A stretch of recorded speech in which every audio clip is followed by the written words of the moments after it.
People try to look at champions to work out what they have that other people are missing, but they've got it backward. Champions are missing something that everybody else has, which is an off switch.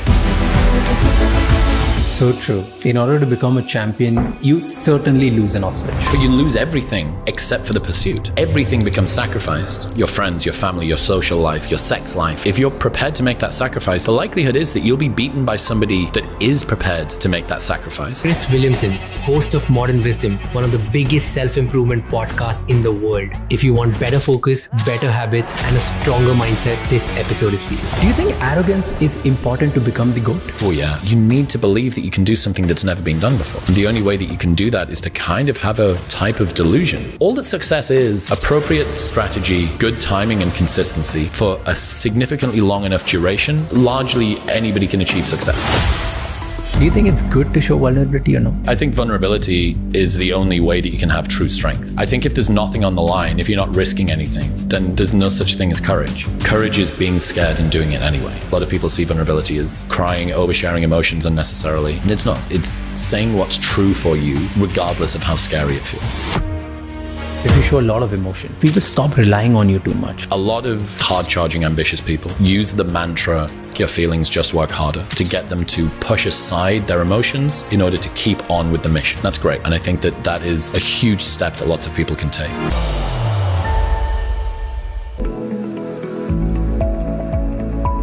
If someone's watching you for the first time and I've never heard about you, never seen you, and still is wondering who this guy is, for that 1%, how would you define yourself? Who are you and why should they care about what you say? I'm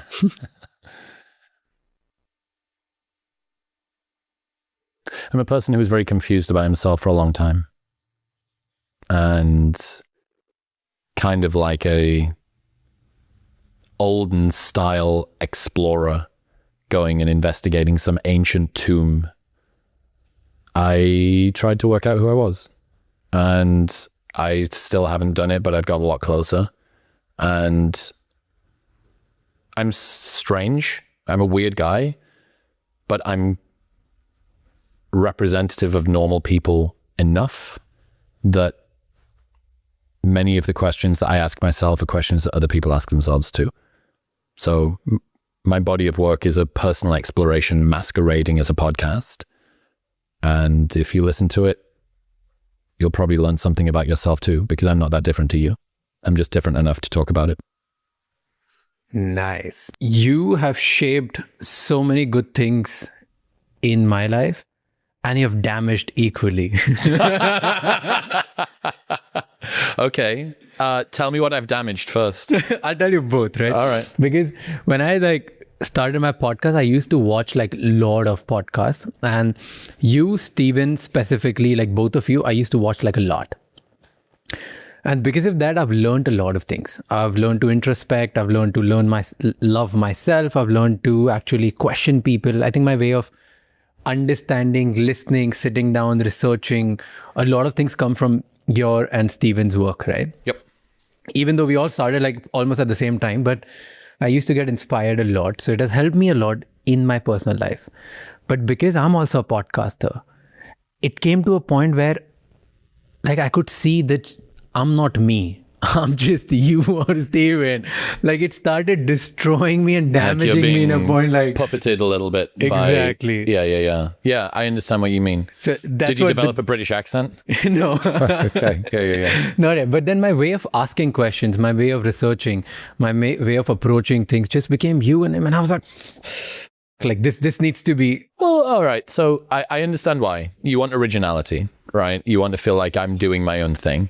But there's a great line that says originality is just undetected plagiarism.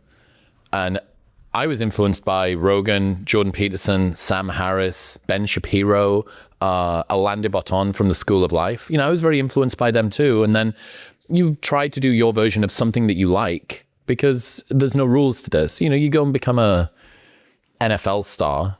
And there's component skills. There's a very linear track of, okay, what are the component parts that I need to learn in order for me to be able to become good at this thing that I want to do? The same thing isn't true with podcasting. So you learn by listening to people that you like and why do I get on with them and so on and so forth. and then you make it your own. But I don't think it's a bad thing to be, LARPing, copycatting somebody else up until the point at which you then make it into your own and it becomes different. Yeah, I agree with that. I also believe that copying is good. I think there's nothing like original thinking. It's all influential thinking. You get influence and you do things. Everything that you learn, whether it's writing, painting, talking, you all learn by copying. So I believe in that. But it came to a point where, like, after a point, you need to figure out maybe what's your style, what your country style is, what your audience wants, there's a mix of all of that. Mm-hmm. Well, you learn the rules so that you can then break the rules. But if you don't learn the rules first, you're just not playing the game.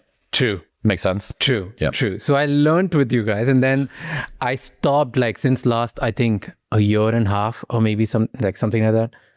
18 months, I've just stopped watching it, like purposely trying to not watch you. Yeah, you need to be less influenced. Very good. Well, that's why my viewer numbers will be down, but I understand. But yeah, that's what the damage part was. So now in 18 months, I've been unlearning what you guys do well. Good man. So that's what I've heard. See, you've sat with like very high achievers in your life, right? And tons of them. I've done the same thing. And what my experience have been by just noticing them is even after achieving the world, there's still this kid who's like, it's not enough. They give them a different tag, a different version, or maybe saving the world or whatever they want to give it. Sometimes it's personal, sometimes it's societal, sometimes it's just about country, whatever. They can tag it differently. But at the end of the day, they're still chasing and they're running, that feeling of not being enough. Well, what was it that I said? The driving forces of you at 18 and 28 and 38 and 48, they tend to be the same. And that means that if you don't feel enough at 18, that's going to keep on going. And what people do, kind of like a hungry ghost, they assume, well, if I just achieve enough, I'll fix this internal void. You can take external success, grab it and shove it into this hole. And that'll make it feel okay. Now, it's my current belief that you need to achieve your goals, but the only reason to achieve them is so that you're free of them. The only reason that you achieve them is so that you know that that wasn't the answer, but you can't skip that point. I don't think that you can speed run through, I thought it was a Ferrari. I thought when I got the Ferrari that everything would be fixed. You can't leapfrog that. You have to get the Ferrari, realize that you're still unsatisfied, realize that you need to do deeper work, and then close the loop. You go, okay, right, the Ferrari can go away. And then we move on to what's deeper, and then we move on to what's deeper. But you're right, the richest people on the planet, the highest performers, the best sports stars, the most successful business people, all should be looked at with more pity than envy. What's happened to you that's caused you to drive yourself this hard? This isn't everyone. Obviously, there are some people out there who are just lovers of their pursuit. And it's a well-balanced desire to maximize their time on this planet and enjoy the pursuits that they do. But if I was to place a bet, I would guess that most high performers are driven by a fear of not being enough, as opposed to the inner desire to simply maximize their time. And fulfill their logos and speak their truth forward and, alchemize their life. I don't think it's that for most people. And that means that when you look at the people who are unbelievably successful and drive themselves so hard, do I want to be that person? Probably not. What do you think's driving them to do that to themselves? To have worked so hard to have built $1 billion company? Like, why? What do you think? Why were you not done at 10 million or 1 million? Why were you not enough already? And again, that's not to say that people can't become successful from a balanced place, but I do think, I'm going to guess in your experience too, when you sit down opposite these people, most of them are driven by this insatiable hunger to prove to the world that they matter. Has that been your experience? Absolutely. Have you met anyone who's number one in whatever they do? I'm not talking about 2, 3, 4, 5, 6, 7. Yeah. I'm talking about number one in whatever field. They are number one, they're still to be number one, and they're balanced. But I mean, look at Tiger Woods. Tiger Woods in the news again last week as we record. He flipped a car for like the second time. Didn't he break both of his legs not long ago in a car crash or something? He fell asleep at the wheel or he's by the side of the road. That guy's the GOAT. He's the GOAT of golf. But what does it take in order to do that to yourself, to become that good at one thing? Michael Jordan. You ever seen Michael Jordan's Hall of Fame acceptance speech? So he basically, this is his crowning achievement. I think it was 1992 or 1993. Michael Jordan's crowning achievement toward the end of his career. And he spends almost the entire speech calling out all of the people that didn't believe him. Like litigating these disputes between people that he felt had slighted him in his past. That was how driven by revenge and competition and pain he was, that even in the greatest moment of glory, he still needed to find enemies and competitions and rivalries to keep pushing him. And after that, that's why a lot of them they don't start feeling the same way. They stop feeling the same way. Yep. Yeah. Do you care about rankings? I was number 8 in the world last year. That was cool. Yeah. But I mean, if I'm not number 7 or lower this year, that'll feel like a failure, which is strange, right? You know, the higher you climb, the further you have to fall. I don't know. It was nice, but I didn't think about it. Like, especially now, dude, especially after getting into the top 10 globally, like, what else have I got to prove? Is number 7 really going to feel that different to number 8? Or is number 6 really going to... Number 1 would feel very special, but there's only one place to go from number 1, right? You can only go backward from there. And maybe this is my inner desire not to fail showing again, but it was great. I feel very proud of getting to number 8. I thought that was awesome. But if I never charted in the top 10 again for the rest of my career, I wouldn't see it as a failure. I love the conversations that I have. I really enjoy what I do. I think that they make the world a better place. I think that they help people to understand themselves. I think they make them less alone. Fuck. Like, I did my show, I did Modern Wisdom before anybody listened. And I'll do it long after everyone has stopped listening as well. I just enjoy what I do. I like these conversations. I think they're important. It doesn't matter. Out of all the people who you have met in terms of podcasters, who do you think really badly wants to be number 1? Actually cares about it? I think Joe really doesn't. He's the most unlikely number 1. I think Stephen Bartlett is driving very hard for growth. That's his thing. You know, he's the Mr. Beast of podcasting. And he's done a phenomenal job of working out the component parts of growth and then really driving it forward. Mel Robbins is super, super ambitious, and that's very, very impressive. But then there's other people that are probably going to be in the top 10 this year, like Candace Owens, Tucker Carlson, Tim Dillon. There's lots of people that are really great at what they do and don't give a fuck about the ranking, or almost anti-ranking. But yeah, I think Stephen, Mel, you know, like a lot of that LA energy, Lewis Howes, Tom Bilyeu, Jay Shetty, you know, these guys. But think about that, like me, Jay, Stephen, that's 3 British people in the top 10 globally. So maybe the UK maybe we are showering ourselves in glory. I don't know. You'll see us Indians in the top 10 as well. Good. Soon. Good. We're going to be there. You know, I was speaking to someone, an executive at Spotify, and I was asking them, like, do people or podcasters or just singers or pop stars or rappers, do they care about being in top 10? They're like, nobody cares apart from the month of the list. He's like, in the month of the list, there are people who would care about when the list is about to happen because they know that. So they really go nuts. They're almost like paranoid about it. And they're asking them, calling them again, trying to get the numbers and trying to figure out what their stance is. And then there are people who sulk it for a month after the list comes. And then everybody disappears. And then I was like, this is interesting. And they all were like, this is what one of the people said, and I think there's truth in it, said, the number 1 in all the categories almost doesn't care. Yes. Right? Yeah. But they know from the demeanor that the day they lose it, they're going to lose a lot. Of course.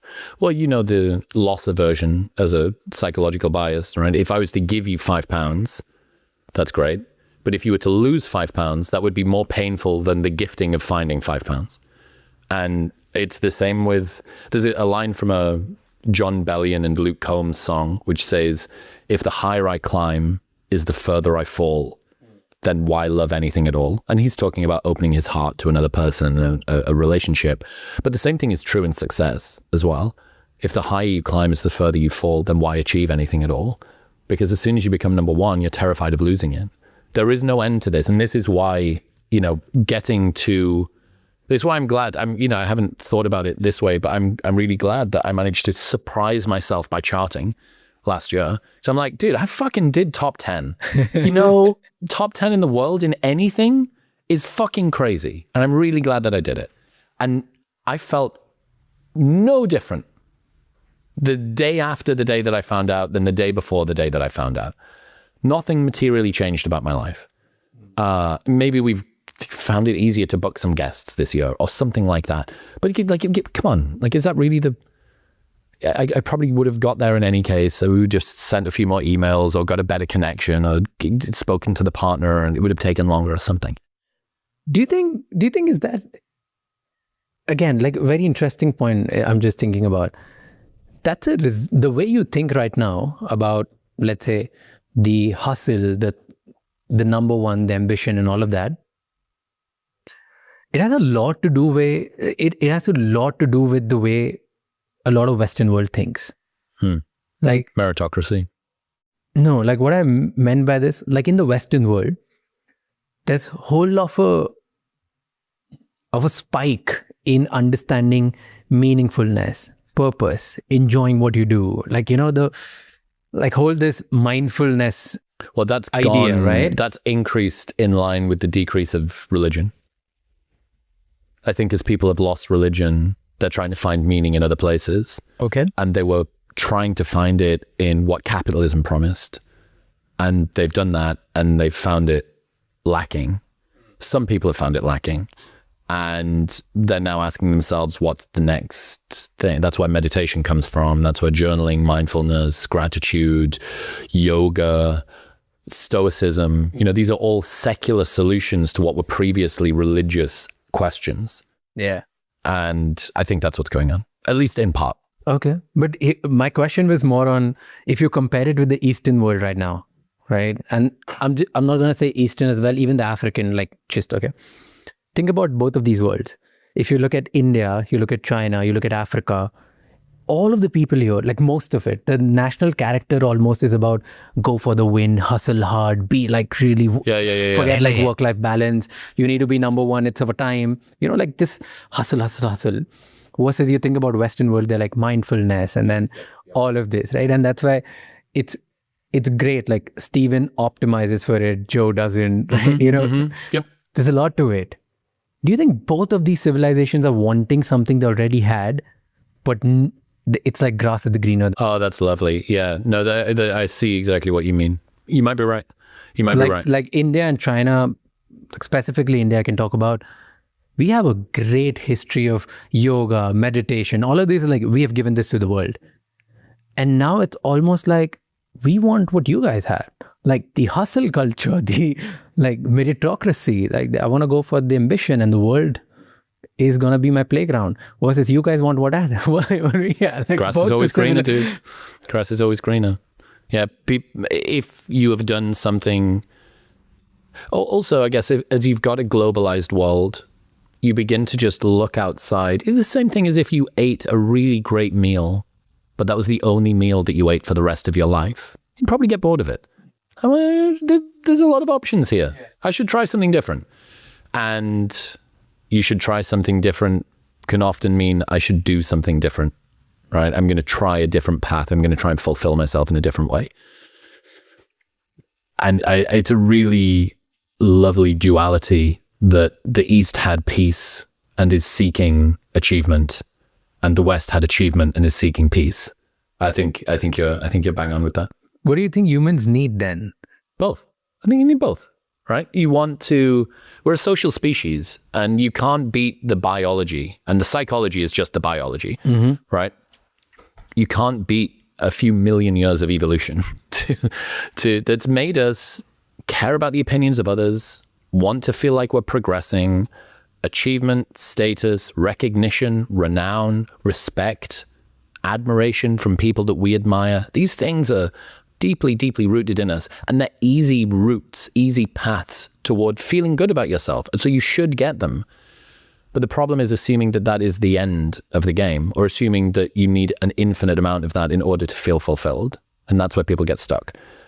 But the same thing is true on the other side, that if you just try to become an ascetic, live in a cave in the woods, renounce all worldly possessions, I think you're going to struggle. I think that a lot of people are not built for that. The level of mindfulness that you need to do, your 10,000 hours needs to be multiplied by 10 in order to be able to get there. And most people can't.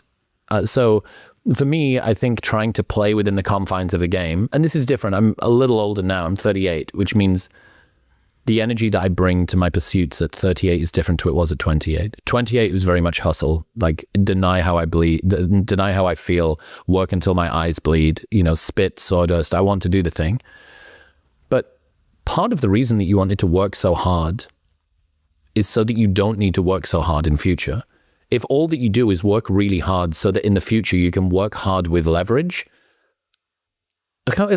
fine, maybe you love what you do and stuff, but even after that, okay, the rest of your life is going to be this. That's the one pathway that you have found, is to just crush it and be competitive and face other people. And you're always, okay, well, maybe there's something else. And I think a lot of people achieve a level of success. I was with Chris Hemsworth in Australia a week and a bit ago. Me, him, both of his brothers, and a friend of his with a couple of my guys. We flew to Byron Bay from Brisbane for the day, and we spent an afternoon with him and his boys. All they wanted to talk about was this. All they wanted to talk about is the third passage, right? The middle way. I've done a lot of what the world told me I should achieve. I'm interested in what's beyond that. I'm interested in what is post-success. And not, trying to turn success into more success, but in an easier way. But do you know the idea of false peaks in mountaineering? So imagine that you're trying to get to the highest point that you can in a mountain range, and you climb up a big hill and you get to the top and you go, wow, I'm really, really high. That is your local maxima. But your global maxima, if you were to take a broader perspective, if you were to look out across the vista and see, oh, there's a higher mountain over there. But in order for me to get there, I need to descend this one. I need to go down. So that's a false peak. Or technically a false peak would be climbing a mountain, getting to the top of a hill, and realizing that in order to get to the top of the mountain, you need to go back down, to go back up, to go back down. And I think a lot of the time what people have discovered are false peaks. They've achieved something that they thought would bring them a level of success and happiness. And it didn't, and it's an interesting question that a lot of guys, in my 20s, I asked myself, at the end of my 20s, I asked myself, who would I be if I was able to determine my life however I wanted? That was a big question. I don't want to be constrained by my habits, by my patterns, by the opinions of others. And that caused me to change myself a lot. And that was great. And now I'm asking myself a deeper question, I think, or maybe just a different question, which is, who would I be if I wasn't constrained by the need to perform, if I wasn't constrained by the need to be seen as successful? And maybe this is why I'm never going to become a billionaire. I have no desire to become a billionaire. But why? I don't know. I'm more interested in other things. Like? Experience. I want to start a family, experiencing some deep peace, varying my life, connecting with my friends, giving spaciousness so that I can explore my own mind. That seems interesting to me. And I'm fortunate that what I do with the show allows me to do both things at once. I have a great wealth making vehicle that is very successful and reaches lots of people and impacts the world. Like, it's so many things, and also is a vehicle for personal growth. It's also this sort of transformation technology that selfishly is all about me. I get to bring on whoever I'm interested in to specifically talk on the very problem that I'm struggling with right now. And then I leave, and it's called a job. I went to work that day, but what I really did was selfishly ask a bunch of questions that I want to know about my next stage of personal transformation. And that feels like a weird hack. Whatever me and you do is a very strange glitch in the matrix that we've managed to sort of inject ourselves into the middle of. But yeah, I have no desire to become a billionaire. And I mean, the likelihood of me becoming a billionaire is probably very low in any case. I'm not like I'm choosing to not be a billionaire. Oh, no, not for me. Not for me, thank you. I'm not choosing to not be a billionaire, but just even the energy I look at the energy that would be required to get to that. I mean, sometimes you can fluke it, like Newtonic, right? This energy drink company that I've got, Smarter Energy Drink. It's brilliant. And maybe we'll have I'd give it a 30% chance that we have a really, really large exit with that. Like a generational wealth sized exit. We've just raised 6 million on 60, and by the end of the year, it'll be valued at $100 million. Fucking brilliant, right? Really cool. Super exciting. So maybe with some vote, but if I do that, am I going to desperately be ready to run it back, to fold my payout, whatever I get from it, into the, I must turn it into, I must 10x my 10x, no. And this is why I saw this really great tweet that said, the more I heal, the less I'm ambitious. And I think it's so fucking great. And it speaks to what you were talking about before. Alex Hormozy, one of my really good friends, he's got this line where he says, people try to look at champions to work out what they have that other people are missing, but they've got it backward. Champions are missing something that everybody else has, which is an off switch. I think it's true. So true. So true. In order to become a champion, you you certainly lose an off switch. But you lose everything except for the pursuit, right? Everything becomes sacrificed, because if you're prepared to make a trade from your primary pursuit for something which doesn't contribute to it, your friends, your family, your social life, your sex life, your financial position, your health, if you're prepared to make that sacrifice, the likelihood is that you'll be beaten by somebody that is prepared to make that sacrifice. Eddie Hall, World's Strongest Man, British guy. I think he won World's Strongest Man in 2018. So you see him at the very end. He's been working toward this thing for, a decade, something more.